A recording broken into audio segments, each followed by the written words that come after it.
جملہ قائدین و عمائدین علاقہ، کارکنان تحریک منہاج القرآن، جملہ عہدیداران و ذمہ داران اور قائدین تحریک منہاج القرآن، پاکستان عوامی تحریک، منہاج القرآن یوتھ لیگ، مصطفی اسٹوڈنٹس موومنٹ، منہاج القرآن ویمن لیگ، منہاج القرآن علماء کونسل کی جملہ قیادت بالخصوص واجب الاحترام قابل صد احترام پروفیسر سلیم احمد چودھری صاحب، نائب ناظم اعلیٰ تحریک منہاج القرآن اور نگران ٹریننگ ڈپارٹمنٹ مرکز تحریک منہاج القرآن، واجب الاحترام پروفیسر شاہد بشیر صاحب، ضلعی صدر تحریک منہاج القرآن جیلم، محترم المقام چودھری احمد رضا صاحب، صدر تحریک منہاج القرآن جیلم، واجب الاحترام قاضی نصیر احمد نقشبندی صاحب اور جملہ ذمہ داران تحریک منہاج القرآن۔ اللہ کا شکر ہے کہ جس نے ہمیں ماہ رمضان المبارک کی بابرکت ساعتوں میں اپنی قرآنی تعلیمات سے استفادہ حاصل کرنے کے لیے جمع ہونے کی توفیق عطا فرمائے۔ دعا ہے کہ اللہ پاک ہمارا یہاں پہ آنا، مل بیٹھنا، جمع ہونا اپنی بارگاہ میں قبول فرماتے ہوئے حق بات کہنے، حق بات کو سننے، سن کر سمجھنے، سمجھ کر عمل کرنے اور عمل کر کے معاشرے پہ پھیلانے کی توفیق عطا فرمائے، اور مرتے دم تک قرآنی تعلیمات کے ساتھ وابستہ رہنے کی اور اپنے عملی کردار پہ ڈھالنے کی توفیق عطا فرمائے۔ 5 روزہ دروس عرفان القرآن کا سلسلہ شاندار دروس عرفان القرآن جاری ہے،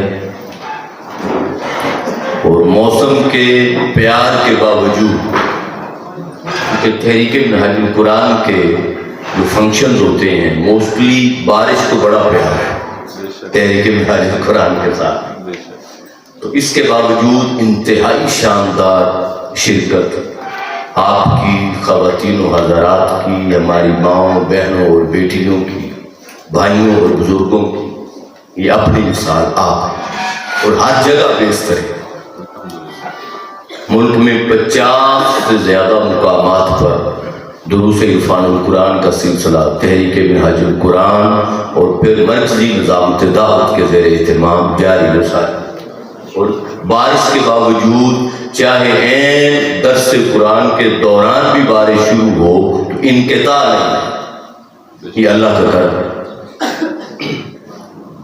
اس پر مبارکباد پیش کرتا ہوں تحریک کی جملہ قیادت ہے،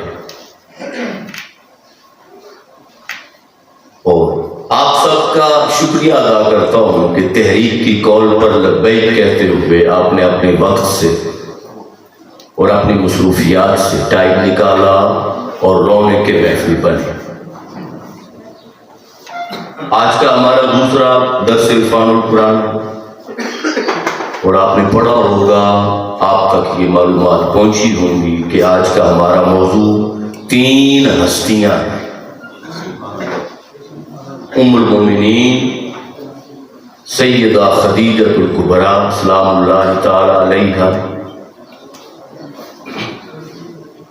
سیدہ کائنات سیدہ فاطمہ الزہراء سلام اللہ تعالی علیہا، اور مولا کائنات مولا علی المرتضیٰ علیہ السلام۔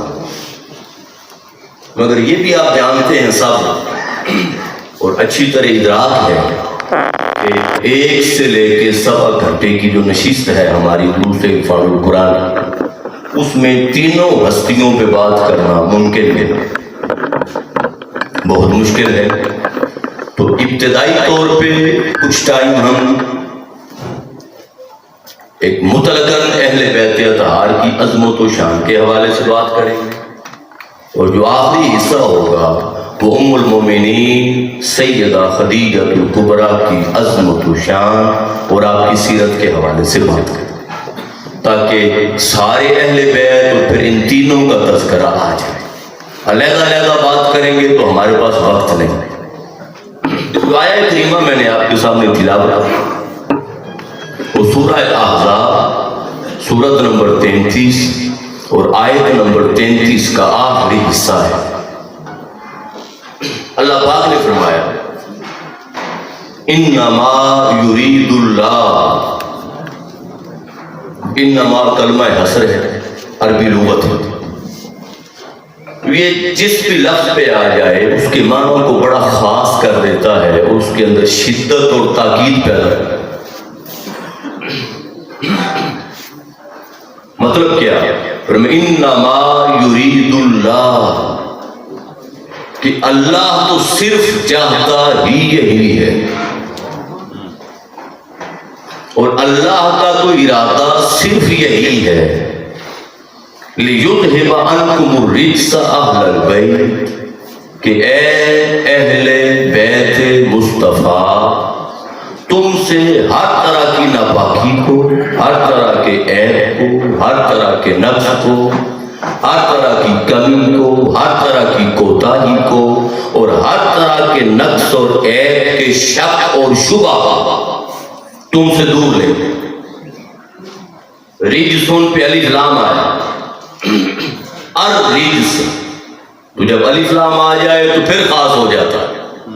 تو فرمایا شک اور شبہ کی گنجائش کو بھی تم سے دور لے جائے، وَيُطَهِّرَكُمْ تَطْهِيرًا، اور تمہیں ایسے پاک کرے جیسے پاک کرنے کا حق ہے۔ اب پہلی بات، یہ جو لفظ آیا ہے یطہرکم تطہیرا، علماء جانتے ہیں عربی لغت میں اس کو کہتے ہیں مفعول مطلق، مطلب ایک ہی لفظ دو بار آیا ہے، ایک ہی طرح کا لفظ دو بار آیا ہے، جب دو بار آ جائے اس کے معنی میں پھر شدت آ جاتی ہے۔ اب دیکھیں ایک ایک لفظ میں تاکید ہے، اتنے حصے، جیسے فرمائے ان اللہ وملائکتہ یصلون علی النبی، کہ بے شک اللہ اور اس کے سارے فرشتے نبی پر درود بھیجتے رہتے ہیں۔ یا ایھا الذین آمنوا، اے ایمان والو، صلو علیہ، تم بھی نبی پہ درود بھیجو، وسلموا تسلیما، اور ایسے سلام بھیجو جیسے سلام بھیجنے کا حق ہے۔ تو صلاۃ کی بات کی تو سمپل فرمایا صلو علیہ، درود بھیجو، اور جب سلام کی بات کی تو فرمایا سلموا، ایسے سلام بھیجو، تسلیما، جیسے سلام بھیجنے کا حق ہے۔ تو دو بار آیا تو تاکید پیدا۔ اسی طرح فرمایا یطہرکم تطہیرا، تمہیں ایسے پاک کرے جیسے پاک کرنے کا حق ہے۔ یہ جو یطہرکم تطہیرا آیا ہے، دو لفظ ریپیٹ ہو کر مفعول مطلق کے طور پہ تاکیداً، یہ پورے قرآن میں ایک ہی مقام پہ آیا ہے، اسی جگہ پہ آیا ہے، اور اہل بیت اطہار کے لیے، یہ دوسری بار نہیں آیا۔ پورے قرآن پاک میں دوسری بار آپ جائیں مطالعہ کریں، قرآن انسائکلوپیڈیا اٹھائیں حضور شیخ الاسلام کا، موجم المفہرس اٹھائیں، کوئی بھی کتاب اٹھائیں اور یطہرکم تطہیرا کی آیات نکالیں، آپ کو ایک ہی آیت ملے گی، اور وہ اہل بیت کے لیے ہے، اسی مقام پر ہے۔ تو جب آیا ہی یطہرکم تطہیرا، کہ تمہیں ایسے پاک کرے جیسے پاک کرنے کا حق ہے، جب آیا ہی اہل بیت کے لیے ہے، کسی اور کے لیے نہیں آیا، تو پھر اہل بیت کی عظمت و طہارت کے مقام کی انفرادیت کیا ہو گیا؟ تنہا رکھا اس شان اہل بیت اطہار۔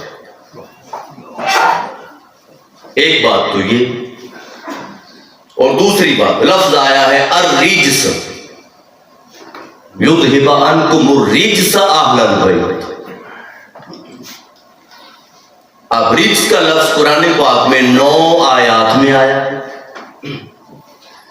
یہ بھی جب آپ قرآن انسائکلوپیڈیا حضور قبلہ شیخ الاسلام کا اٹھائیں گے نا، آپ کو 9 آیات مل جائیں گے ایک ہی جگہ پہ، رجسن لکھیں ساری آیات مل جائیں گے، بڑی آسانی ہو گئی۔ تو یہ 9 آیات میں آیا ہے اور 10 بار آیا، ایک آیہ مبارکہ میں 2 بار،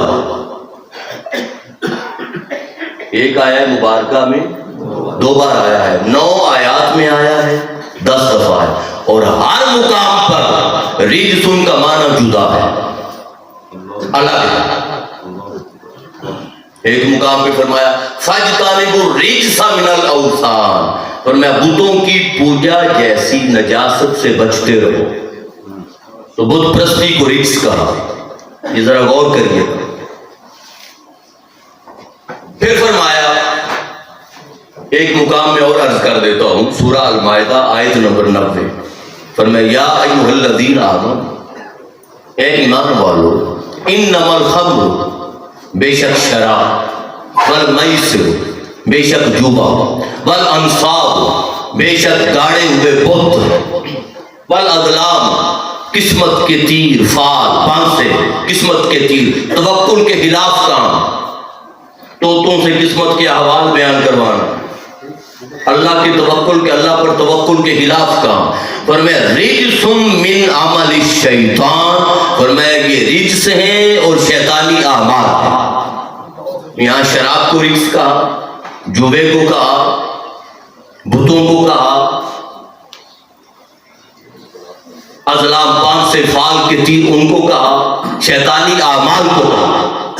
فرمایا رجس من عمل الشیطان، اور فرمایا فَاجْتَنِبُوهُ، اے لوگو ان سے بچتے رہو، تم ان سے بچو، لَعَلَّكُمْ تُفْلِحُونَ، تاکہ تم فلاح پا سکو۔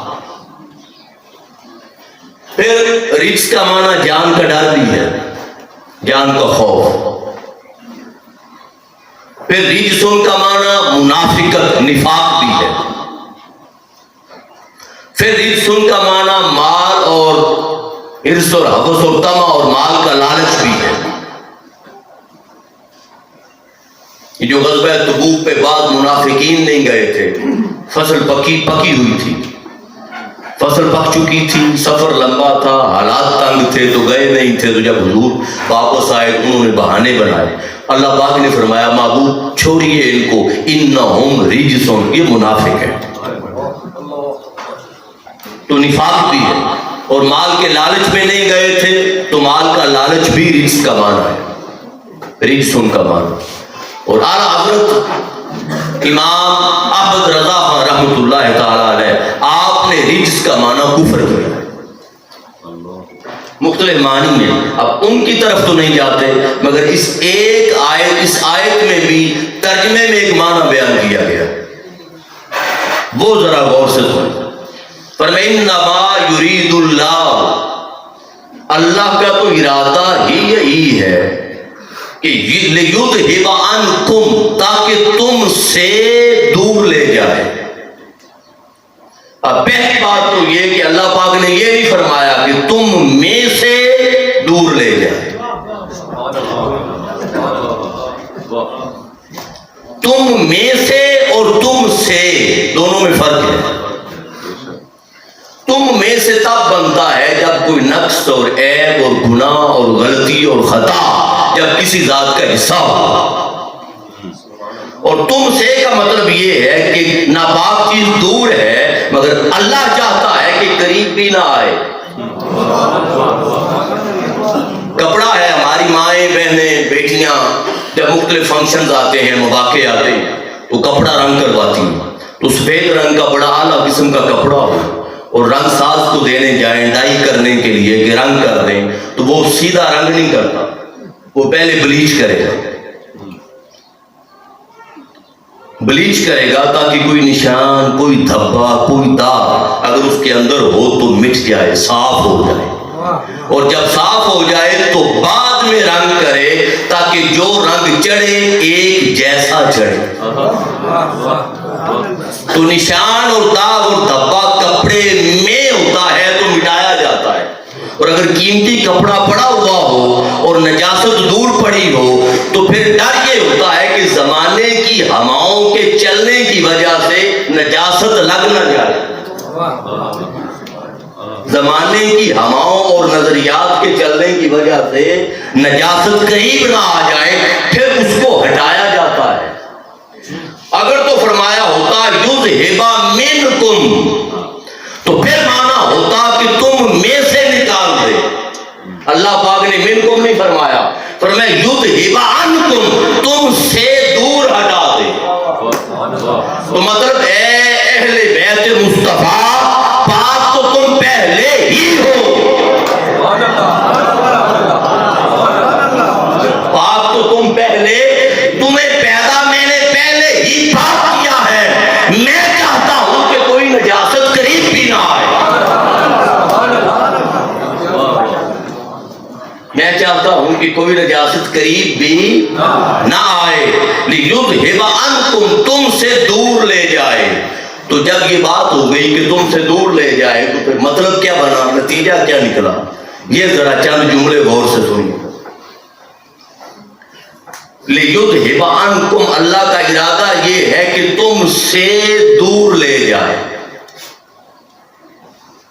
ہر طرح کی ناپاکی، مطلب ہر وہ چیز، ہر وہ نظریہ، ہر وہ خیال، ہر وہ تصور، ہر وہ عقیدہ، ہر وہ تحریر، ہر وہ تقریر، ہر وہ کتاب، ہر وہ خطاب اور ہر وہ ذات جو اہل بیت سے دور ہے وہ ناپاک ہے۔ ہر وہ ذات جو اہل بیت سے جدا ہے وہ ناپاک ہے۔ ہر وہ عقیدہ، ہر وہ تصور، ہر وہ فتویٰ اور ہر وہ خیال جو اہل بیت سے دور ہے وہ ناپاک ہے، اور جو قریب ہے وہ پاک۔ اللہ فرما رہا ہے میرا ارادہ یہ ہے کہ تم سے ہر طرح کی ناپاکی دور لے جائے، تو ناپاکی قریب نہیں آ سکتی، جو دور ہوگا وہ ناپاک ہوگا، اور جو قریب ہوگا وہ پاک ہوگا۔ لہذا اہل بیت اطہار کی ذوات یہ پیمانہ ہے طہارت کا،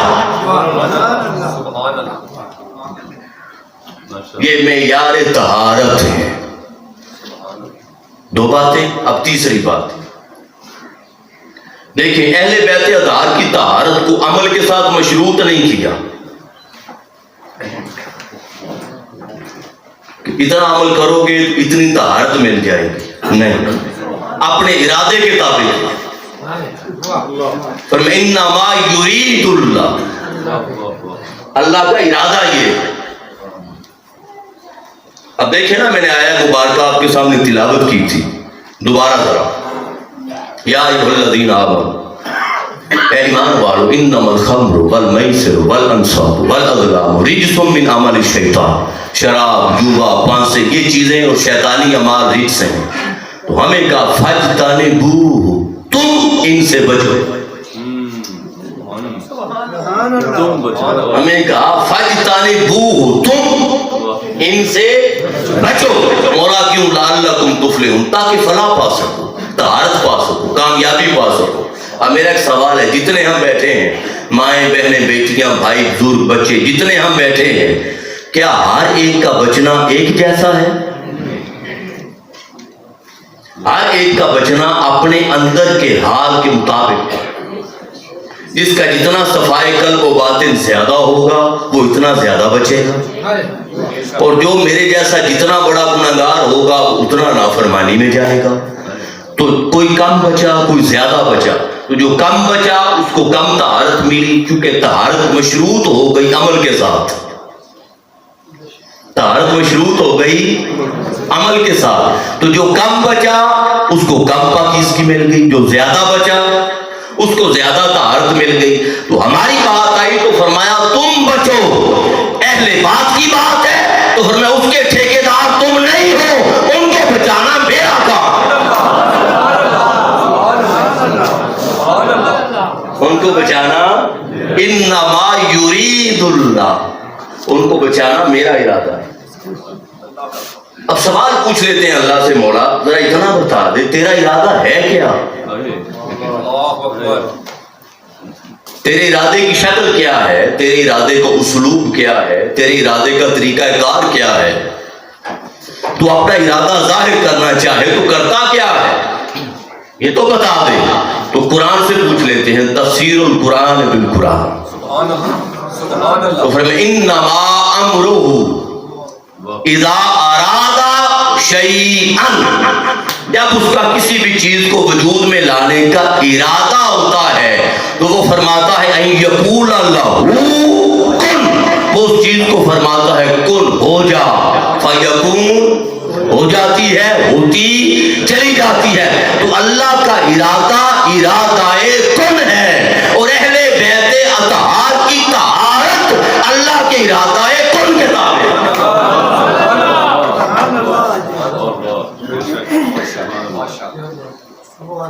اللہ کی ارادہ ہے کن کی طرف۔ اب غور کریں نا ذرا، بیت اللہ کس کا گھر ہے؟ بیت خانہ کعبہ اللہ کا، بیت اللہ کا خود کہا قرآن، اور بیتی اپنا گھر خود کہا قرآن نے، اللہ پاک نے کہا۔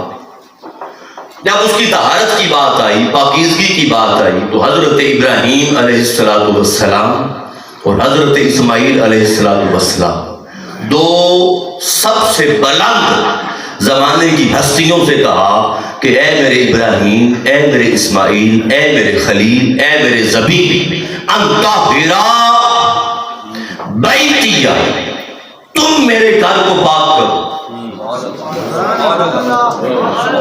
تم دونوں میرے گھر کو پاک کرو۔ کن کے لیے؟ للطائفین، طواف کرنے والوں کے لیے۔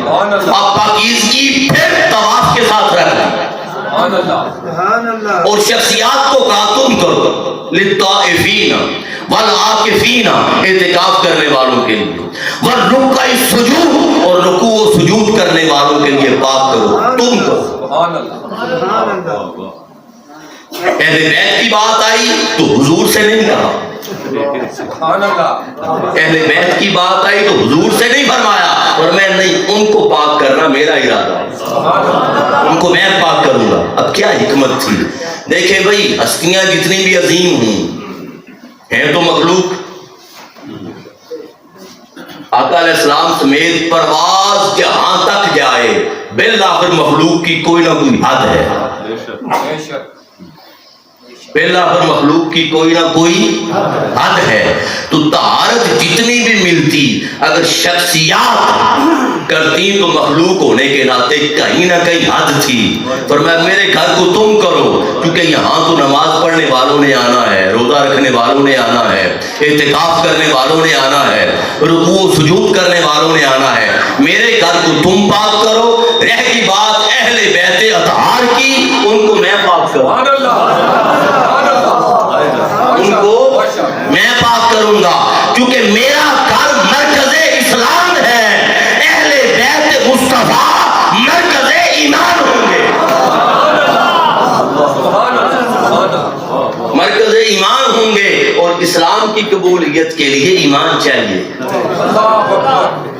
اسلام روزہ، نماز اور اعتکاف یہ سب ارکان اسلام میں آتا ہے بھائی، ایمان میں نہیں آتا، یہ اعمال ہے، اعمال سب اسلام کا حصہ ہے، وہ ہوں گے۔ تو اسلام قبول کروانے کے لیے ایمان چاہیے، تو کہا میرے گھر کو تم پاک کرو، ان کو میں پاک کروں گا۔ اب جب اللہ نے پاک کیا تو مجھے بتائیں اللہ محدود ہے یا لامحدود؟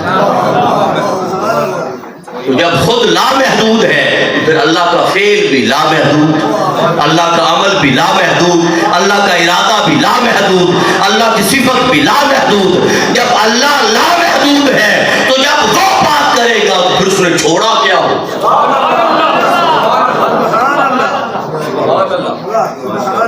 اس نے کہ چھوڑا کیا ہو؟ فرمایا انما یرید اللہ، یہ تو میرا ارادہ ہے، اللہ کا ارادہ ہے کہ میں ہر طرح کی ناپاکی اور نقص و عیب سے اور یہ پاک کرنے کی بات بعد میں کی، یہ نہیں فرمایا کہ نقص و عیب سے پاک کر دوں، اور میں یذہبا ذہبا یذہب کا معنی ہوتا ہے دور لے جاؤں، تو مطلب تھا قریب کہیں ہوگی کوئی چیز، تو فرمایا میں چاہتا ہوں کہ ہٹا دوں، قریب بھی نہ آئے، قریب بھی نہ، اور ایسے پاک کروں جیسے پاک کرنے کا حق ہے۔ اب یہ تین باتیں ہو گئیں، اب مجبوری یہ ہے کہ ہمارے پاس وقت بہت کم ہوتا ہے، اب ہم آگے بڑھتے ہیں۔ اب طہارت کا مقام دیکھیں، سیدہ کائنات سیدہ فاطمہ الزہرا سلام اللہ تعالی علیہ، اب ایک بات ان کی کر دیتے ہیں، پھر آگے مولا کائنات اور پھر ام المومنین کی بات کرتے ہیں۔ وہ یہ کہ جب شہزادہ حسن مجتبیٰ کی ولادت ہوئی، شہزادہ حسن مجتبیٰ کی ولادت باسعادت ہوئی آپ کی، تو اس وقت سیدہ کائنات نے زور کی نماز ادا فرما لی ہوئی تھی۔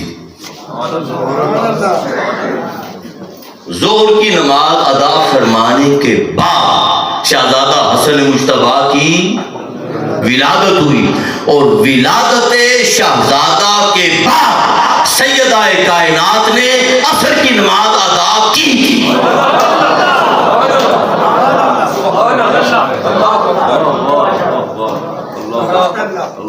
ولادت شہزادہ کے بعد سیدہ کائنات نے عصر کی نماز ادا۔ اب مجھے تفصیلات میں جانے کی ضرورت، ہم اولادوں والے ہیں اور شرعی احکامات سارے جانتے ہیں کہ کتنا وقت درکار ہے طہارت حاصل کرنے کے لیے، بیٹے کی، بیٹی کی، بچے کی ولادت کے بعد تو زور اور عصر کا کتنا کو وقفہ ہوتا ہے۔ حضور نے فرمایا میری بیٹی فاطمہ جنت کی حوروں میں سے ایک حور ہے، جنت کی حوروں میں سے ایک حور ہے۔ فرمایا زمانے کی باقی خواتین پر جو عوارضات، جو لواحقات اور جو ضروریات ان پر لاگو ہوتی ہیں وہ میری بیٹی میں نہیں ہے۔ طہارت کا عظیم مقام، بطول زہرا خاص طور پہ لقب ملا حضور کی بارگاہ سے، تفصیل میں نہیں جاؤں گا، یہ ہے نا وَاذْكُرِ اسْمَ رَبِّكَ وَتَبَتَّلْ إِلَيْهِ تَبْتِيلًا، بندے اللہ کا نام اس طرح جپ کہ تو بھی نہ رہے، تجھے تیرا احساس بھی نہ رہے، احساس ذات بھی ختم ہو جائے، اپنی ذات سے بھی نکل اور اپنی ذات کے اس طرح کٹ جا زمانے سے کہ اللہ کا نام لے۔ اسی تبتل اور تبتیل سے بطول ہے۔ بطول کا معنی لغت کی کتابیں اٹھا لیں، بطول کا معنی کباری۔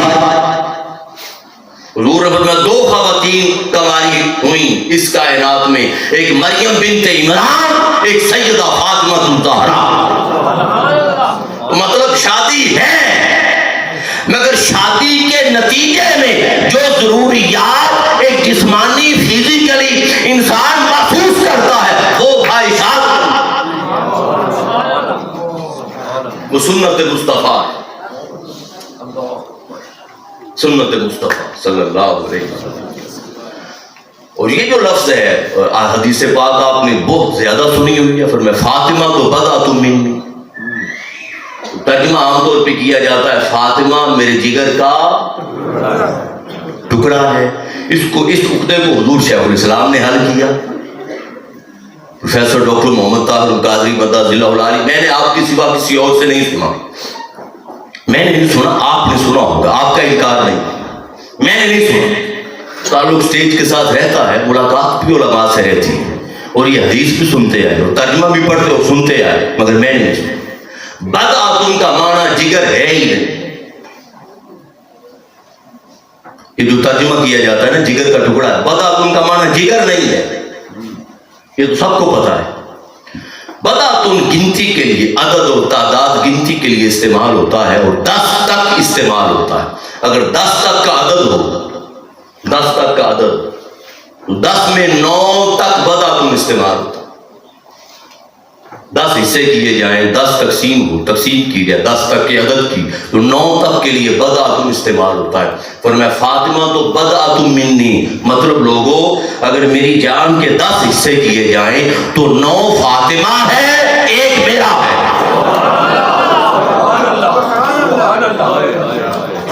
9 فاطمہ ہے، 1 میرا۔ یہ بدعیت مصطفیٰ کا فیض طہارت کی شکل میں سیدہ کائنات کو ملا، عکس معصومیت مصطفیٰ بنی سیدہ کائنات سلام اللہ علیہ۔ مولا کائنات کی بات کر رہے ہیں، سنی ہوئی ہے آپ نے حدیث پاک، ایک ہی حدیث پاک اور مختلف مقامات پر مختلف الفاظ کے ساتھ اور واضح اور حتمی الفاظ کے ساتھ آقا علیہ السلام نے فرمایا مسجد نبوی کا ہر دروازہ بند کر دیا جائے۔ ناپاکی 2 طرح کی ہوتی ہے، ایک ناپاکی چھوٹی، آپ وضو کریں تو طہارت مل جائے، نماز کے لیے جاتے ہیں وضو کرتے ہیں طہارت مل جائے، اور دوسری ناپاکی بڑی، وہ یہ کہ وضو سے پاکی حاصل نہیں ہوتی، وہ غسل کرنا پڑتا ہے۔ 2 طرح کی۔ تو حضور نے فرمایا کہ مسجد نبوی کا ہر دروازہ بند کر دیا جائے سوائے میرے اور علی کے، سوائے میرے اور علی کے۔ بڑی ناپاکی کے عالم میں بغیر غسل کیے، بڑی ناپاکی کے عالم میں بغیر غسل کیے اگر کوئی مسجد میں آ سکتا ہے یا مصطفیٰ آ سکتا ہے یا علی شیر خدا آ سکتا ہے، بتائیں پھر طہارت کا مقام کیا ہو؟ طہارت کا مقام کیا؟ میں القرآن مع علی والعلی مع القرآن لا یفترقا، اور میں قرآن علی کے ساتھ ہے، علی قرآن کے ساتھ ہے، یہ کبھی جدا ہی نہیں ہوں گے حتی یرد علی الحوض، حتیٰ کہ قیامت والے دن یہ حوض کوثر پر مل کر دونوں میرے پاس آئیں۔ میرا وضو نہ ہو، آپ کا وضو نہ ہو تو ہم چھو نہیں سکتے، ہم چھو نہیں سکتے، طہارت نہ ہو تو قرآن سے رشتہ ٹوٹ جاتا ہے۔ حضور نے فرمایا علی قرآن سے کبھی جدا نہیں ہوگا، قرآن علی سے کبھی جدا نہیں ہوگا، یہ اکٹھے رہیں گے حتیٰ کہ حوض کوثر پر مل کر میرے پاس آئیں۔ تو بھئی پھر وضو کب کرتے تھے؟ پر میں قرآن اور علی جدا نہیں ہوں گے۔ اب اس تفصیلات میں جائیں تو بڑا وقت چاہیے۔ پھر اہل بیت کے بارے میں بھی فرمایا، پھر احدہما اعظم من الآخر، پھر دونوں میں سے فرمایا ہر ایک دوسرے سے بلند ہے۔ اب قرآن اور اہل بیت کی بات کی، یہ چھوٹی بات تو نہیں۔ پھر اعظموں کے ساتھ اکبر لکھا، احدہما اکبر من الآخر۔ اب تفصیلات میں جائیں تو بڑا وقت چاہیے۔ تو فرمایا طہارت کا مقام یہ ہے۔ اب آ جائیں ام المومنین، اب 2 ہستیوں کی بات مختصر کر دی، اب ام المومنین کی طرف آ جائیں۔ جب یہ آیت مبارکہ اتری، سیدہ خدیجہ الکبریٰ سلام اللہ تعالی علیہ، جب یہ آیت مبارکہ اتری ان اللہ اصطفاکی، سورہ آل عمران آیت نمبر 49، وَإِذْ قَالَتِ الْمَلَائِكَةُ، جب فرشتوں نے آواز دی یا مریم، اے مریم، ان اللہ اصطفاکی وطہرکی واصطفاکی علی نساء العالمین، آپ کو اللہ پاک نے چن لیا ہے، آپ کو پاک کر دیا ہے اور آپ کو کل نساء عالمین پر فضیلت دے دی، منفرد کر دیا ہے۔ جب یہ آیت مبارکہ اتری تو اس کو ائمہ نے لکھا ہے، مفسرین نے لکھا ہے کہ جب یہ آیت اتری اس کو فضل بن حسن طبرسی نے لکھا، امام قرطبی نے لکھا، امام ابن کثیر نے لکھا، علامہ علوسی نے لکھا، صاحب روح المعانی نے، جب یہ آیت اتری تو آقا علیہ السلام نے فرمایا فضلت خدیجہ علی نساء امتی کما فضلت مریم علی نساء العالمین، فرمایا مریم اپنے زمانے کی عورتوں پر بلند تھی، مریم اپنے زمانے کی عورتوں پر بلند تھی، اس کو فضیلت تھی، اور خدیجہ بنت خویلد میری امت کی عورتوں پر بلند ہے۔ پھر حضور نے فرمایا خیر النساء مریم بنت عمران، اپنے زمانے کی عورتوں میں خیر اور بلند اور فضیلت والی مریم بنت عمران تھی، وہ خدیجہ بنت خویلد، اور میری امت کی عورتوں پر خدیجہ بنت خویلد، خدیجہ بنت خویلد۔ پھر یہ جو آیا مبارکہ ہے آیت نمبر 32، فرمایا یا نساء النبی، اے نبی کی بیویوں، لستن کاحد من النساء، تم کائنات میں کسی عورت جیسی نہیں ہو، تم کائنات میں کسی عورت جیسی نہیں ہو، اور خطاب کیا یا نساء النبی، یہ ذہن میں رکھ لیں، کائنات کی کوئی عورت حضور کی صحابیہ جیسی نہیں ہو سکتی۔ یہ حالت ایمان میں دیدار مصطفیٰ کی بات ہے، یہ عمل کی بات ہی نہیں ہے۔ اور کل صحابیات حضور کی ازواج جیسی نہیں ہو سکتی، ازواج مطہرات مصطفیٰ جیسی۔ اور یہ بھی ذہن میں رکھ لیں، کل ازواج سیدہ خدیجہ الکبریٰ کا بدل نہیں ہو سکتا۔ یہ میں آگے بات کروں گا، اس کو اسٹیبلش کروں گا۔ کل ازواج مطہرات مصطفیٰ سیدہ خدیجہ الکبریٰ جیسی نہیں ہو سکتی۔ ایک تو انفرادیت میں، ازواج کی انفرادیت میں فرمایا نا، فرمایا سنو ولا ان تنکحوا ازواجہ من بعدہ ابدا، نبی کے جانے کے بعد نبی کی بیویوں سے شادی نہیں ہو سکتی۔ تو کیا وجہ تھی؟ کیا وجہ تھی؟ دیکھیں نا، وہ وجود، وہ سراپا، وہ پیکر مصطفیٰ، وہ ذات مصطفیٰ، جس کی طہارت کا، جس کی نفاست کا، جس کی نظافت کا یہ عالم تھا کہ وجود تو تھا مگر مکھی نہیں بیٹھتی تھی۔ وجود تو تھا، مکھی کے بیٹھنے سے وجود ناپاک ہو جاتا ہے؟ ہم لوگ نماز پڑھتے ہیں تو حالت نماز میں ہمارے کپڑوں پہ، جسم پہ مکھیاں نہیں بیٹھتی؟ تو جب نماز میں ہوتے ہیں تو مکھی بیٹھتی ہے تو توڑ کے پھر کیا جسم دھونے جاتے ہیں؟ تو مکھی کے بیٹھنے سے وجود ناپاک، مگر چونکہ وہ بیٹھتی اچھی جگہ پہ نہیں ہے تو ایسی چیز جس کی نسبت بھی کسی ایسی جگہ سے ہو گئی وہ بھی حضور کے ساتھ نہیں لگ سکتی، حضور کے وجود پہ نہیں بیٹھ سکتی۔ تو وجود پاک کی طہارت و نفاست و نظافت کا عالم یہ تھا کہ مکھی نہیں بیٹھتی تھی۔ اس وجود کے لیے، رشتے کے لیے، تعلق کے لیے، شادی کے لیے، عقد کے لیے اگر چنا تو ان ازواج کو چنا، پھر ان کی طہارت کا عالم کیا ہو گیا؟ ان کی طہارت کا عالم۔ اور فرمایا ان نبی کے بعد ان سے شادی نہیں ہو سکتی، کیوں کہ ان کی طہارت کا درجہ یہ تھا کہ یہ نبی کے قابل تھی، یہ نبی کے قابل تھی، نبی کے نکاح کے لیے، نبی کے عقد کے لیے، نبی کے رشتے کے لیے۔ اب جب نبی دنیا سے ظاہری حیات میں چلے گئے تو فرمایا سنو، اب کوئی نبی سے بڑا ہوگا تو شادی کرے گا۔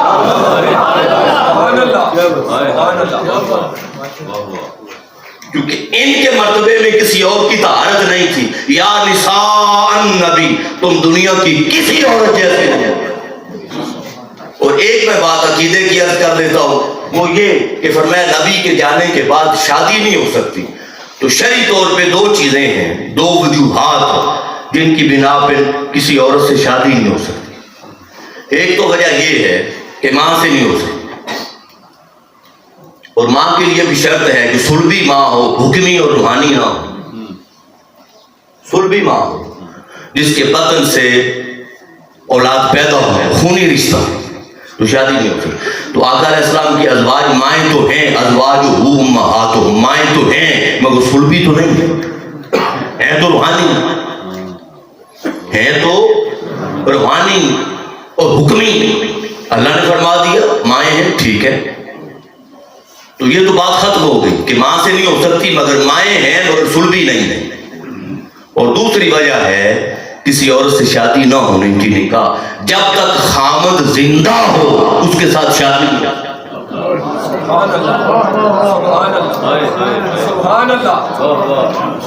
جب تک خامد زندہ ہو اس کے ساتھ شادی، اگر خامد کی موجودگی میں کوئی نکاح کرے گا تو ایمان بھی گیا، نکاح بھی گئے، مجلس سے نکاح بھی گئی۔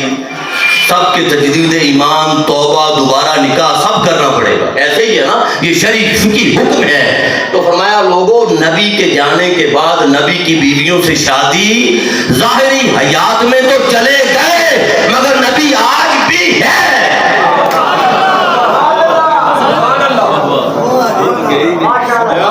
مگر نبی آج بھی ہے. تو بھائی یہ حیات النبی کی بھی دلیل ہے اور ختم نبوت کی بھی دلیل ہے. جب نبی آج بھی ہے تو اس کی موجودگی میں کسی اور کو آنے کی کیا ضرورت؟ کسی اور کو آنے کی ضرورت کیا؟ تو یہ انفرادیت ازواج مطہرات مصطفیٰ کی ہے، کسی اور کے لیے نہیں کہا کہ ان کے جانے کے بعد شادی نہیں ہو سکتی. یہ حضور کی ازواج کے لیے. اور میں نے کہا کہ سیدہ خدیجہ الکبریٰ منفرد ہے. باقی کل ازواج وحی کے نزول کے بعد حضور کی شادی میں آئی. تعلیمات اتر رہی تھی، اسلام کی تعلیمات اتر رہی تھی، قرآن اتر رہا تھا، وحی کا آغاز ہو چکا تھا، تربیت ہو رہی تھی، خدا کی طرف بلایا جا رہا تھا.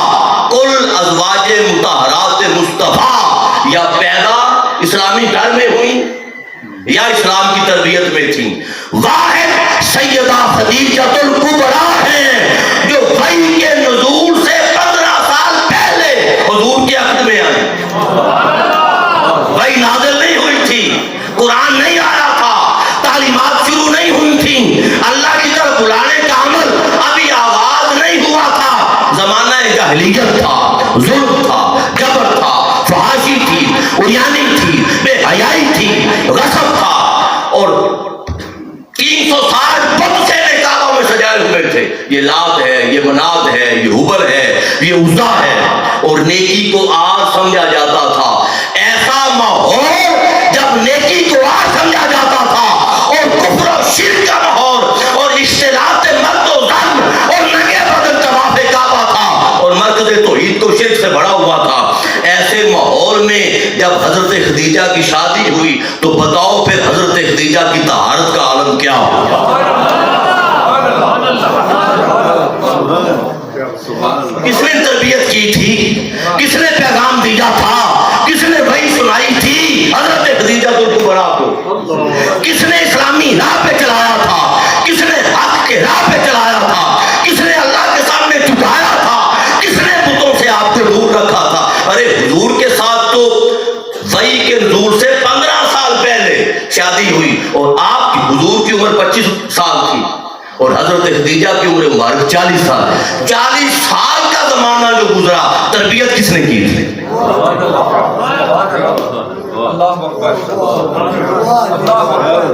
اور سنیں زمانہ جاہلیت میں جہاں پہ اخلاق کی قدریں تھی ہی نہیں. اب تفصیلات میں کیا بات کروں، سب جانتے ہیں. کوئی کردار نہیں تھا، کوئی اخلاق نہیں تھا، کوئی طہارت نہیں تھی، کوئی آداب نہیں تھے، کوئی کردار کی حفاظت نہیں تھی، کچھ نہیں تھا. تو زمانہ جاہلیت میں کل کفار و مشرکین عرب اور کل کفار و مشرکین مکہ کے ہاں کانت تدعا فی الجاہلیت بالطاہرہ، سیدہ خدیجہ الکبریٰ طاہرہ کے نام سے پکاری جاتی تھی. زمانہ جاہلیت میں طاہرہ کے نام سے پکاری جاتی تھی. کیوں؟ لکھتے ہیں لشدت عفافہا، اپنی عفت و عصمت میں شدت و صیانتہا، اور اپنے کردار میں حفاظت کی وجہ سے. اپنے کردار میں حفاظت اور اپنے عصمت و عفت کی حفاظت میں شدت کی وجہ سے. شدت عفافہا پکاری. 2 لوگ مشہور تھے زمانہ جاہلیت میں اللہ کے لوگوں کے ہاں اور اللہ کی بارگاہ میں. 2 لوگ مشہور تھے، ایک حضور صادق و امین کے نام سے، ایک حضور صادق و. اب حضور تو مشہور تھے کہ آئے ہی نبی بن کر تھے، اظہار بعد میں ہوا، یہ الگ بات ہے. اظہار ہوا جب وحی کا نزول ہوا نبوت کا، مگر آئے تو نبی بن کر تھے، اور نبی کی حفاظت کی ذمہ داری اللہ کے ذمہ ہوتی ہے. چلو نبی کی حفاظت تو اللہ کے ذمہ تھی، سیدہ خدیجہ کی حفاظت کس کے ذمہ ہے؟ حضور صادق و امین کے نام سے مشہور تھے، سیدہ خدیجہ الکبریٰ طاہرہ کے نام سے مشہور تھے، پاک باز طاہرہ کے نام سے. اور پھر ایک اور بڑی ایمان افروز بات میں عرض کر دیتا ہوں، وہ یہ کہ جب شادی ہوئی تو پھر یہ بات ذہن میں رکھیں، اس بات کو ذہن سے نہیں نکالنا. جب شادی ہوئی تو ابھی وحی کا نزول نہیں ہوا تھا، ابھی وحی کا نزول نہیں ہوا تھا جب شادی ہوئی. اور عقد نکاح شادی کے 15 سال بعد وحی کا نزول ہوا. وحی کا نزول، حضور کی عمر 25 سال تھی، عمر مبارک، اور آپ کی عمر 40 سال. حضرت خدیجہ کی عمر 55 سال ہوئی تو وحی آئی آقا علیہ السلام.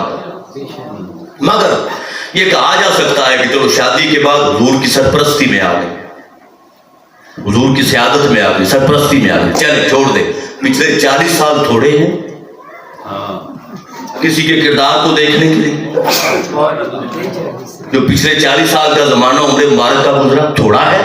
اب سنیں، جب شادی ہوئی تو ایک بات یہ ذہن میں رکھ لیں، شادی سے پہلے حضرت خدیجہ الکبریٰ حضور کی تلاش میں تھیں،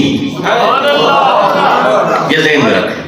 اب میں ایک ایک جملہ کہوں گا، میرے پاس 15 سے 20 منٹ ہے بس، کیونکہ بڑے بڑے رشتے آئے تھے، ٹھکرا دیے تھے. پرکھتی تھی، ورقہ بن نوفل سے سنا ہوا تھا، پڑھا ہوا تھا کیا عظمت ہوگی، کیا مقام ہوگا، کیا کردار ہوگا، کیا منصب ملے گا، یہ سارا پڑھا ہوا تھا اور تلاش میں تھی. جو رشتہ آتا دیکھتی کہ یہ پورا اترتا ہے، جب نہ اترتا معذرت کر لیتی. حضور کی بات آئی تو رشتہ حضور نے نہیں مانگا تھا، حضور کی بات آئی تو رشتے کا پیغام حضور نے نہیں بھیجا تھا. حضرت ابو طالب نے کہا کہ بھتیجے حالات تنگ ہیں، مالی مشکلات ہیں، اگر آپ کہیں تو میں خدیجہ کے پاس جاتا ہوں اور میں مال لیتا ہوں، کیونکہ آپ ملیکۃ العرب بھی تھی، عرب کی شہنشاہ بادشاہ، اور بڑے بڑے تاجر حضرت خدیجہ سے مال ادھار لے کر تجارت کرنے جاتے تھے اور نفع کماتے تھے. تو حضرت ابو طالب نے کہا اگر آپ کہیں تو میں خدیجہ سے مال لیتا ہوں، بات کرتا ہوں آپ کے لیے، آپ ذرا ملک شام جائیں، تجارت کریں، نفع آئے گا اور حالات کچھ درست ہوں گے. حالات میں تنگی تھی، ظاہری حالات میں. آپ نے کہا چچا جان ٹھیک ہے. حضرت ابو طالب گئے، بات کی، جب کہا کہ میرا بھتیجا محمد ہے، صادق و امین کے نام سے مشہور ہے، کردار میں سچا ہے، پاکیزہ ہے، اگر آپ مال دیں اور میرا بھتیجا تجارت کے لیے جائے تو اللہ اس کے عمل اور کردار اور سچائی اور امانت کی برکت سے نفع بڑھا دے گا. حضور کا نام سنا، حضور کا نام سنا، فوری کہا کہ میں اوروں کو 1 گنا منافع دیتی ہوں، اگر آپ کا بھتیجا جائے تو میں نفع 2 گنا دوں گا. مال دیا، حضور تجارت کے لیے گئے، ساتھ میسرہ کو اپوائنٹ کیا، غلام کو ساتھ جانا، اور باقاعدہ ہدایات دی کہ رکاوٹ پیدا نہیں کرنی، منع نہیں کرنا، جو محمد مصطفیٰ کہے انکار نہیں کرنا. وہ گیا، تجارت ہوئی. جب تجارت سے واپس آئے، میں معذرت خواہ ہوں مجھے تیزی سے چلنا پڑے گا، جب تجارت سے واپس آئے تو آپ اوپر والی منزل پر بیٹھ کے دیکھ رہے تھے. میرا ایک سوال ہے، ٹیلی فون تھے تو بتایا کس نے تھا ہمارے؟ ہم یہاں پہنچے ہیں، ہم پہنچنے والے ہیں، ہم واپس آ رہے ہیں، یہ مال ہوا، یہ منافع ہوا، یہ تجارت ہوئی، کس نے بتایا تھا؟ تو بھئی جو اوپر بیٹھ کے دیکھ رہی تھی وہ کسی انتظار میں تو تھی، وہ کسی انتظار میں تھی. جب اوپر بیٹھ کے دیکھا، چلچلاتی دھوپ تھی، حضور آ رہے ہیں اور دھوپ میں بادل سایہ کرتے ہوئے ساتھ ساتھ آ رہے ہیں. جو سیدہ نے دیکھنا تھا دیکھ لیا، جو دیکھنا تھا دیکھ لیا. حضور آئے، میسرہ کو پاس بٹھایا، سنا بتاؤ احوال کیا، بتاؤ کیسے وقت گزرا، بتاؤ کردار کیا تھا. جب میسرہ نے بتایا کہ جدھر سے گزرتے پتھروں سے آواز آتی سلام کی، پتھروں سے آواز آتی کلمے کی، درخت جھک جاتے ادب میں، یہ کردار تھا، یہ عمل تھا، یہ طہارت تھی، یہ تقویٰ تھا، یہ ڈیلنگ تھی، یہ لہجہ تھا، یہ رویہ تھا، یہ مخلوق خدا کے ساتھ پیار تھا، یہ انداز تھا. جب سارا میسرہ تو جو سنا تھا وہ سچ ہو گیا، جو سنا تھا وہ سچ ہو گیا۔ پہلا کام یہ کیا کہ چونکہ نعمت کا پتہ چل گیا، پہلا کام یہ کیا اس خوشی میں میسرہ سے کہا جا تجھے میں نے آزاد کیا، میسرہ کو آزاد کیا۔ اور دوسرا کام فوری جو حضرت خدیجہ الکبریٰ نے کیا وہ اپنی سہیلی نفیسہ کو تیار کیا اور حضور کی طرف رشتے کا پیغام کہ کہیں نعمت بدل نہ جائے اور کہیں نعمت کسی اور کے حق میں منتقل نہ ہو۔ آپ مالدار تھی، حضور کے مالی حالات تنگ تھے، مگر رشتہ مال کو دیکھ کے نہیں کیا، رشتہ کردار کو دیکھ کے کیا۔ اور یہ کردار ہمیں بھی اپنانا چاہیے۔ بیٹیاں جوان ہو جاتی ہیں، بوڑھی ہو جاتی ہیں، بات چاندی آ جاتی ہے بالوں میں، مگر جہیز کی لعنت ہے کہ بیٹیاں ماں باپ کے دروازے پہ بیٹھی بوڑھی ہو رہی ہوتی ہیں۔ ہمیں کردار کو دیکھنا ہے، ہمیں اسلام کو دیکھنا ہے، مال و دولت کو نہیں دیکھنا ہے۔ تو خود پیغام اب جب پیغام بھیجا شادی ہو گئی، تو پھر بتائیں شادی وحی کے نزول کے کتنے سال پہلے ہوئے؟ بولے بھائی 15 سال۔ ابھی تک تو وحی نہیں اتری نا، ابھی تک تو تعلیمات نہیں اتری۔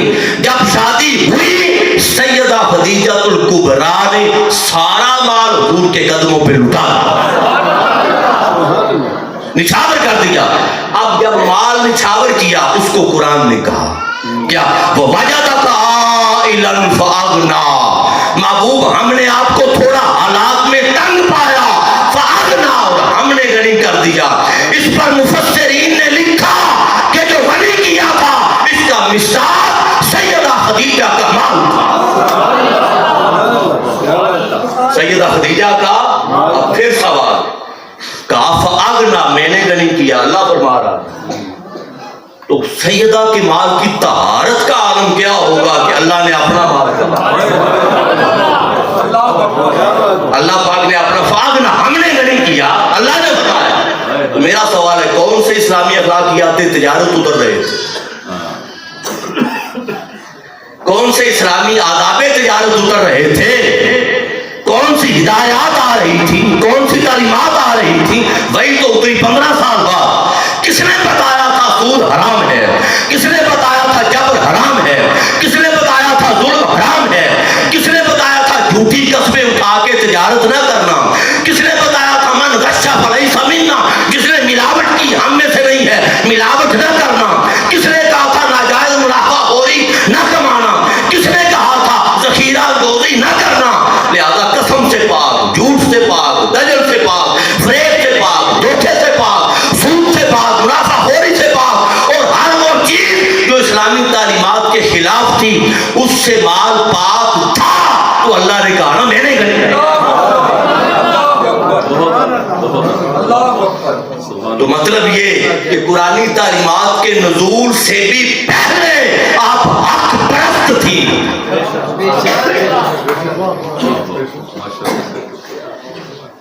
آپ حق پرست تھیں اور حق کے راستے پر چلنے والی تھی۔ اور آخری بات 25 منٹ ہو گئے ہیں، 30 پہ مجھے ٹائم ملا تھا۔ تو آخری بات ہم نے یہ سنا، اب دیکھیں خاتون اول بھی آپ، خاتون اول بھی آپ نکاح کے اعتبار سے، پہلی خاتون اسلام بھی آپ، جب وحی اتری تو آپ، اور پہلی اسلام کی راویہ بھی آپ۔ جب وحی اتری تھی تو پہلی روایت جب 5 آیات اتری، اقرا بسم ربک الذی خلق خلق الانسان من علق اقرا وربک الاکرم الذی علم بالقلم علم الانسان ما لم یعلم۔ جب یہ آیات اتری حضور کہا ہے تو ضملونی ضملونی، مجھے چادر اڑاؤ چادر اڑاؤ۔ اب حضور فرما رہے ہیں چادر اڑاؤ، اور کپ کپی کا عالم ہے بشری تقاضے کے پیش نظر، اور آپ پتہ ہے کیا فرما رہی ہیں حضرت خدیجہ؟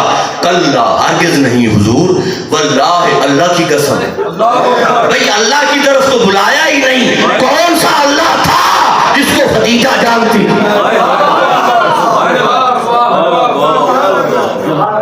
آپ فرماتی ہیں واللہ اللہ کی قسم، ما یخزیک اللہ ابدا، اللہ آپ کو کبھی مایوس نہیں کرے گا محبوب، آپ فکر مند نہ ہوں۔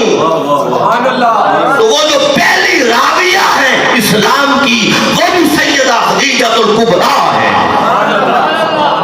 پہلی رات. اور جو میں نے کہا وہ ایک دن حضرت عائشہ صدیقہ نے عرض کی. آپ فرماتی ہیں مجھے کبھی غیرت نہیں آئی تھی کسی زوجہ سے, اور جب تک آپ حیات رہیں حضور نے کسی اور سے شادی. آپ کی یہ بھی عظمت ہے کہ کوئی اور خاتون بیوی کے طور پہ آپ کے ساتھ حضور کا ٹائم شیئر نہیں کر سکتی. یہ بھی عظمت خدیجہ ہے. اس لیے میں نے کہا تھا کوئی زوجہ خدیجہ جیسی نہیں. تو حضرت عائشہ صدیقہ فرماتی ہیں کہ حضور اتنا ذکر کرتے اور اتنے انداز میں, پیارے انداز میں, احسن الثناء حضور ذکر فرماتے سیدہ خدیجہ الکبریٰ کا. مجھے خدیجہ, حالانکہ آپ فرماتی ہیں میری شادی سے 3 سال پہلے خدیجہ الکبریٰ کا وصال ہو گیا تھا, وصال ہو گیا تھا, کیونکہ آپ کی جب تک زندہ رہی حضور نے شادی نہیں ہوئی. تو آپ فرماتی مجھے غیرت جتنی خدیجہ سے آتی تھی, رشک آتا تھا, ایک نسوانی رشک, غیرت, وہ کسی اور سے نہیں آتا تھا. تو میں نے ایک دن کہہ دیا حضور سے, قلت لہو, میں نے عرض کیا کأنہ لم تکن فی الدنیا امرأۃ الا خدیجہ. آقا جتنا آپ خدیجہ کا ذکر کرتے ہیں اور جس انداز میں کرتے ہیں, مجھے لگتا ہے کہ دنیا میں عورت ایک خدیجہ ہی بچی ہے. یہاں پنجابی میں کہہ دیتے ہیں بھی لگتا ہے کوئی بڑھی ہے, پنجابی میں کہہ دیتے ہیں. بس یہ تقاضا تھا. آپ نے کہا لم تکن فی الدنیا امرأۃ الا خدیجہ. حضور مجھے لگتا ہے کہ خدیجہ کے علاوہ کوئی عورت ہے ہی کوئی نہیں, خدیجہ ہی بچی ہے. تو حضور نے پتہ ہے کیا فرمایا, فیقول, حضور نے فرمایا انہا کانت, ہاں عائشہ وہ ایسی ہی تھی, ہاں عائشہ وہ ایسی ہی تھی. اور کہتی ہے میں نے کہہ دیا کہ آقا اس کے دانت ٹوٹ گئے تھے. اب ظاہر ہے کوئی بات منوانے کے لیے کوئی بیس تو بنانی ہوتی ہے نا تھوڑی. اس کے دانت ٹوٹ چکے تھے, بوڑھی تھیں, رخسار اس کے سرخ تھے, وصال ہو گیا. تو قد ابدلک اللہ عز وجل بہا خیرا منہا, کیا اللہ پاک نے اس کے بدل میں آپ کو بہتر عورت نہیں دے دی؟ اشارہ اپنی طرف تھا. واحد سیدہ عائشہ صدیقہ تھی جو حضور کے عقد مبارک میں کماری آئی تھی, باقی سب بیوہ تھی, جوان چھوٹی عمر تھی. تو کہتی ہیں ابدلک اللہ عز وجل, اللہ نے آپ کو بدل نہیں دے دیا اس سے بہتر, خیرا منہا, اس سے بہتر. تو حضور نے فرمایا قال, آقا علیہ السلام نے فرمایا ما ابدلنی اللہ عز وجل خیرا منہا, عائشہ خدیجہ کا بدل آج تک مجھے خدا نے نہیں دیا.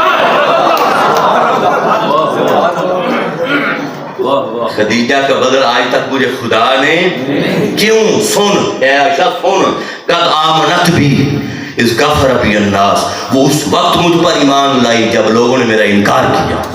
اور میں وصدقتنی اذ کذبنی الناس, اس نے اس وقت میری تصدیق کی جب لوگوں نے مجھے جھٹلایا. وواستنی بمالہا اذ حرمنی الناس, اس نے اس وقت اپنے مال سے میری مدد کی جب لوگوں نے مجھے محروم رکھا. ورزقنی اللہ عز وجل ولدہا اذ حرمنی اولاد النساء, اور جب تم میں سے کسی سے مجھے اللہ نے اولاد نہیں دی اس سے مجھے اللہ نے اولاد دی. ایک حضرت ابراہیم شہزادے حضرت ماریہ قبطیہ سے تھے, باقی کل اولاد سیدہ خدیجہ الکبریٰ سے تھی آقا علیہ السلام کی.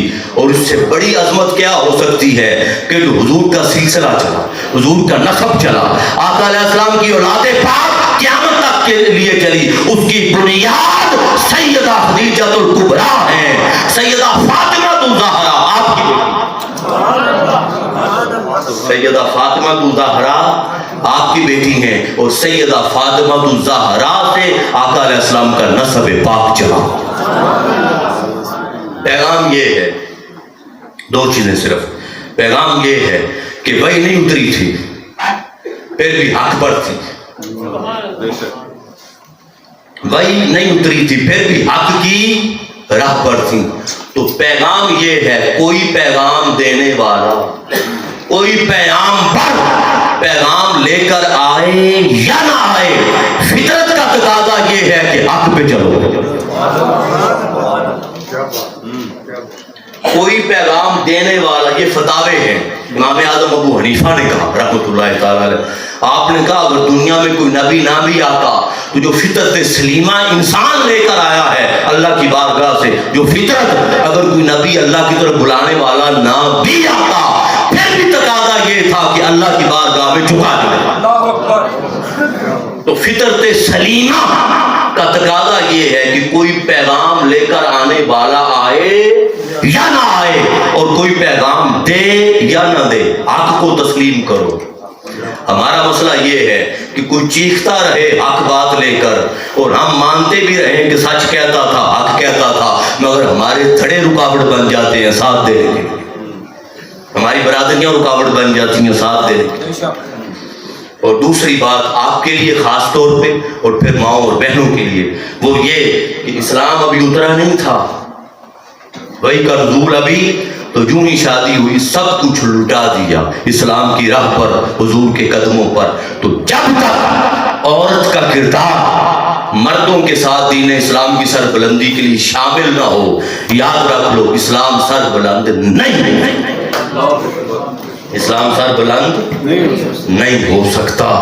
لہذا اپنی اولاد کو، اپنی بیویوں کو، اپنی بیٹیوں کو، اپنی بہنوں کو، اپنے خاندان کو بھی اپنے ساتھ لے کر چلیں اور دین اسلام کی سربلندی کے لیے کردار ادا کریں۔ جی کچھ کرنا ہے، کچھ اعلان وغیرہ، یا کوئی آپ نے انتظامیہ کے احباب بھائی لوگ ہمارے کوئی اعلان تو نہیں کرنا کوئی؟ اچھا کل کون آ رہے ہیں؟ علامہ جمیل کل کا جو درس عرفان القرآن ہے، میرے بھائی سینئر شاگرد اسکالر حضور شیخ الاسلام مدہ ذلہ العالی، منظور نظر حضور قبلہ شیخ الاسلام حضرت علامہ مولانا جمیل احمد زاہد صاحب، آپ تشریف لا رہے ہیں، اور آپ کا موضوع بڑا شاندار ہے اپنے کردار کی اصلاح کے لیے۔ آپ کا موضوع ہے مستقبی معاشرے کا قیام، آپ کا موضوع ہے، موضوع بڑا شاندار ہے۔ بہنیں اور مائیں اور بیٹیاں اور بھائی اور بزرگ، آپ سب زیادہ نہیں، اپنے خاندان اور تعلق والوں میں سے ایک ایک بندہ کل اپنے ساتھ لے کر آئیں گے، صرف ایک، 5 نہیں کہتا۔ اور یہ جو تھوڑا کھڑے ہونے میں اور یہ پیچھے جگہ بچی ہے، کل یہ جگہ بھی نہیں بچنی چاہیے۔ قرآن تعلیمات ہیں، اور آپ کو پتہ ہے منہاج القرآن کے زیر اہتمام جب بات ہوتی ہے تو بات بھی دلیل سے ہوتی ہے، روایات نہیں ہوتی۔ تو لہٰذا قرآن تعلیمات سے استفادہ کرنے کے لیے دوسروں کو بھی اپنے ساتھ اس نیکی میں شامل کریں۔ اللہم صلی علی سیدنا مولانا محمد وعلی آلہ وصحبہ وبارک وسلم۔ ربنا آتنا فی الدنیا حسنۃ وفی الآخرۃ حسنۃ وقنا عذاب النار ربنا ظلمنا انفسنا وإن لم تغفر لنا وترحمنا لنکونن من الخاسرین ربنا لا تزغ قلوبنا بعد إذ هديتنا وهب لنا من لدنك رحمة إنك أنت الوهاب۔ مولا جو بیٹھے جمع ہوئے تیرا ذکر کیا، تیرے محبوب کا، پاکان امت کا، پرانی تعلیمات کا ذکر کیا، مولا یہ سب اپنی بارگاہ میں قبول فرما۔ قرآن پاک کی تعلیمات کے صدقے، قرآن پاک کے نزول شفا کا واسطہ، ابراہیم علیہ السلام کی دعائے شفا کا واسطہ، اور حضرت ایوب علیہ السلام کی دعائے شفا کا واسطہ، جتنے لوگ بیمار ہیں سب کو شفائے کاملہ، عاجلہ، دائمہ، مستقلہ عطا فرما۔ جو ہاسپٹل میں بیمار ہیں ان کو بھی صحت کلی عطا فرما، جو گھروں میں بیمار ہیں ان کو بھی شفائے کاملہ عطا فرما، ظاہری باطنی سب بیماریوں سے نجات عطا فرما۔ جتنے تنگ دست ہیں سب کی تنگی دور فرما، جو بے روزگار ہیں سب کو اچھا روزگار عطا فرما، جن کی بچیاں بچے جوان ہیں مولا ان کے اچھے اسباب پیدا فرما، والدین کو آسان انداز میں سبکدوش ہونے کی توفیق عطا فرما، آقا علیہ السلام کی غلامی کا پٹا مرتے دم تک گلے میں رکھنے کی توفیق عطا فرما۔ اہل بیت اطہار کی غلامی، صحابہ کرام کی غلامی، صحابہ کی تعظیم، اولیاء کی گدائی، مولا یہ نسبتوں کے پٹے مرتے دم تک گلے میں رکھنے کی توفیق عطا فرما۔ قبر میں حضور کی معرفت اور قیامت والے دن آقا علیہ السلام کی شفاعت عطا فرما۔ جتنے لوگ بھائی بہنوں میں سے آئے ہیں ان کے اعزا کار، دوست احباب، رشتہ دار، تعلق والے اگر دنیا سے رخصت ہو گئے ہیں تو مولا سب کے لیے دعا کرتے ہیں، سب کو جنت الفردوس میں عظیم مقام عطا فرما، سب کی قبروں کو کشادہ فرما۔ سید محمد شاہ صاحب کا وصال ہوا، چودھری عارف صاحب کی والدہ ماجدہ کا وصال ہوا، جتنے لوگ بیٹھے ہیں ان کے والدین، ماں باپ، رشتہ دار، بھائی بہن، تعلق والے، دور و نزدیک سے تعلق رکھنے والے، کوئی بھی اگر دنیا سے مولا رخصت ہو گیا ہے تو سب کے لیے دعا کرتے ہیں، قرآن پاک کی تعلیمات کا صدقہ سب کو جنت الفردوس میں عظیم مقام عطا فرما۔ جو مانگ سکے وہ بھی عطا فرما دے، اور مولا جو نہیں مانگ سکے اپنی رحمت کی چادر کی وسعت کے لائق سب کی جھولیاں مرادوں سے بھر کے گھروں کو روانہ فرما۔ قرآن پاک کی تعلیمات کو معاشرے پہ عام کرنے کی توفیق عطا فرما، مصطفی انقلاب کے لیے امام علی مقام کی سنت پر اور اہل بیت اطہار کی سنت پر عمل کرتے ہوئے عملی طور پہ قدم آگے بڑھانے کی توفیق عطا فرما۔ حضور قبلہ شیخ الاسلام، ان کی فیملی، ان کا خاندان جو مشن کے لیے بے لوث دن رات ایک کیے ہوئے ہیں، اور مصطفی انقلاب کا جو انہوں نے سویرا دیکھا اس کا خواب شرمندہ تعبیر کرنے کے لیے دن رات ان تک محنت میں ہیں، مولا سب کے لیے دعا کرتے ہیں ان کی حفاظت فرما، ان کو اپنے حفظ و امان میں رکھ، حضور قبلہ شیخ الاسلام کو عمر خضری عطا فرما، ان کا سایہ تا دیر ہمارے سروں پر قائم رکھ، ان کو صحت کلی کے ساتھ نواز اور ہمیشہ صحت اور عافیت کے ساتھ مولا ان کی زندگی میں مصطفی انقلاب کا سویرا طلوع ہوتا ہوا دیکھنے کی توفیق عطا فرما۔ ربنا تقبل منا انک انت السمیع العلیم وتب علینا انک انت التواب الرحیم، وصلی اللہ تعالی علی خیر خلقہ ونور عرشہ محمد وعلی آلہ وصحبہ اجمعین۔ دیکھتے رہیے ہمارا یوٹیوب چینل IMS چینل، اسلامی میسج سروس۔